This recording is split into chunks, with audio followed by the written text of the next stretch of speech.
शिंदेंच्या पक्षाचं मुख्यालय दिल्लीत, त्यामुळे आले असतील शिंदेंच्या दिल्ली दौऱ्यावरून राऊतांचा टोला। काँग्रेसच्या आदेशावर चालणाऱ्यांनी शिंदेंवर टीका करू नये, संजय राऊतांच्या टीकेवर उदय सामंतांचं प्रत्युत्तर। शिंदे सेटिंग मास्टर असल्याची राऊतांची टीका।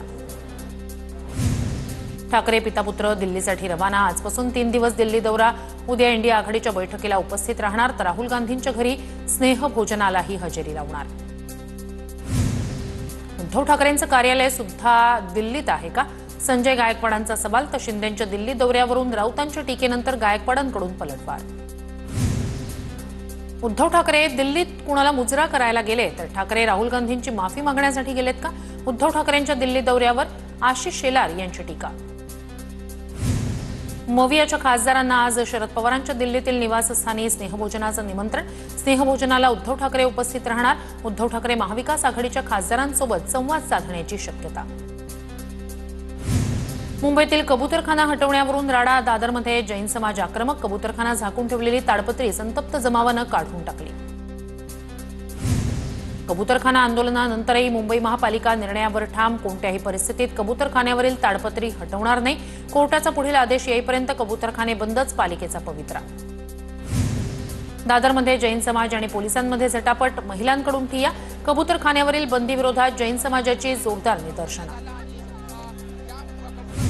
कबूतरखान्याविषयी कोर्टासमोर परिस्थिती मांडण्यासाठी समिती गठीत करणार। गठीत केलेली समिती कोर्टापुढे निरीक्षण मांडणार। मुख्यमंत्र्यांच्या बैठकीत राज्य सरकार आणि महापालिकेचं एकमत। दादरमध्ये जे काही सुरू त्याला माझं समर्थन नाही, आंदोलनात बाहेरचे लोक असू शकतात। कबूतरखान्यावरील राड्यावर मंत्री मंगल प्रभात लोढा यांची प्रतिक्रिया। सरकार सकारात्मक, सर्वांनी एकमेकांना सहकार्य करावं। कबूतरखान्याबाबत अजित पवारांची प्रतिक्रिया। कबूतरखान्यासाठी महापालिकेनं लवकरात लवकर पर्यायी जागा दिली पाहिजे। जैन समाजाच्या आंदोलनस्थळी भेट दिल्यानंतर रोहित पवार यांची प्रतिक्रिया। कबूतरखान्यासाठी पर्यायी व्यवस्था दिली असती तर समाज अंगावर आला नसता। समाज अंगावर आल्यानंतर सरकार बॅकफूटवर जात आहे। कबूतरखाना राड्यावर ठाकरेंच्या शिवसेनेच्या नेत्या किशोरी पेडणेकर यांची प्रतिक्रिया। कबूतरखान्यासंदर्भात मुख्यमंत्री निर्णय घेतील, मात्र मुख्यमंत्र्यांनी निर्णय घेताना सामान्य माणसांची भावना लक्षात घेतली पाहिजे। दादरच्या कबूतरखान्यावर जैन समाज आक्रमक झाल्याच्या घटनेवर मनसे नेते बाळा नांदगावकर यांची प्रतिक्रिया। जैन समाज हा अतिशय शांतताप्रिय समाज, मात्र आज दादरला जे झालं ते आश्चर्यकारक। नक्कीच त्याच्या पाठीमागे राजकीय नेत्याचं पाठबळ असेल। मनसेच्या अविनाश जाधव यांच्याकडून शंका व्यक्त। वनतारा व्यवस्थापनाच्या वरिष्ठ अधिकाऱ्यांसोबत फडणवीसांची चर्चा। महादेवी हत्येने पुन्हा सुखरूप नांदणी मठाकडे परत देण्यासाठी महाराष्ट्र सरकारच्या याचिकेत वनताराही सहभागी होणार। मराठवाड्यातील शेतकरी यात्रेचं राज ठाकरेंना निमंत्रण। मनसे सोबत आल्यानं बळ मिळेल। राज ठाकरेंच्या भेटीनंतर बच्चू कडूंची प्रतिक्रिया।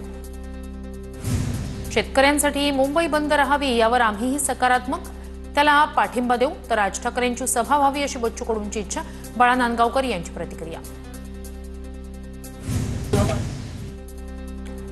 आरती साठे यांची न्यायाधीश म्हणून नियुक्ती करू नका, रोहित पवारांची मागणी। तर आरती साठे या भाजपच्या प्रवक्त्या होत्या, त्याचं नाव सरन्यायाधीशांनी वगळावं, रोहित पवारांचं वक्तव्य। आरती साठेंची नेमणूक हे न्यायव्यवस्थेचं दुर्दैव, देशाची न्यायव्यवस्था ताब्यात ठेवण्याचं भाजपचं कारस्थान, संजय राऊतांची टीका। आरती साठेंच्या नियुक्तीशी भाजपचा संबंध नाही, भाजप प्रवक्ते केशव उपाध्ये यांची ट्विट करत माहिती। तर आरती साठे मुंबई उच्च न्यायालयाच्या न्यायाधीशपदी। पंतप्रधान मोदींच्या हस्ते कर्तव्य भवन 3चं उद्घाटन। सेंट्रल विस्टा प्रकल्पातील कर्तव्य भवन हे एक मोठं पाऊल। विविध मंत्रालय आणि विभागांना एकत्र आणून कार्यक्षमता, नाविन्य आणि सहकार्याला चालना देण्यासाठी कर्तव्य भवनाची रचना। महादेव मुंडे हत्या प्रकरणातील आरोपी गोट्या गित्तेवर गंभीर गुन्हे दाखल असल्याची माहिती। दरोडा, खुनाचा प्रयत्न, खंडणी असे 43 गंभीर गुन्हे गोट्या गित्तेवर दाखल। गोट्या गित्तेचा माजी आमदार बाळासाहेब आजबेंसोबत जेवतानाचा व्हिडिओ व्हायरल। गोट्या गित्ते हा महादेव मुंडे हत्या प्रकरणातील संशयित आरोपी। गडचिरोलीत आतापर्यंत 4 कृषी केंद्रांचे परवाने रद्द, तर 5 केंद्रांना नोटीस। बोगस बियाणं, खतं आणि कीटकनाशकांच्या विक्रीला आळा घालण्यासाठी विशेष भरारी पथकांमार्फत तपासणी। यवतमध्ये सलग दुसऱ्या दिवशी 5 तासांची सवलत कायम। बाजारपेठा सकाळी 6 ते 11 पर्यंत सुरू राहणार।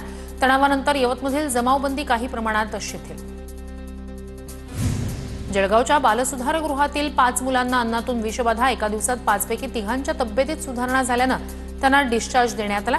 उर्वरित 2 मुलांवर रुग्णालयात उपचार सुरू. नवी मुंबईत डोळ्यांची शस्त्रक्रिया केलेल्या 5 रुग्णांनी गमावले डोळे. शस्त्रक्रिया करणाऱ्या 2 डॉक्टरांवर गुन्हा दाखल. ठाणे जिल्हा शल्य चिकित्सकांच्या अहवालानंतर गुन्हा दाखल.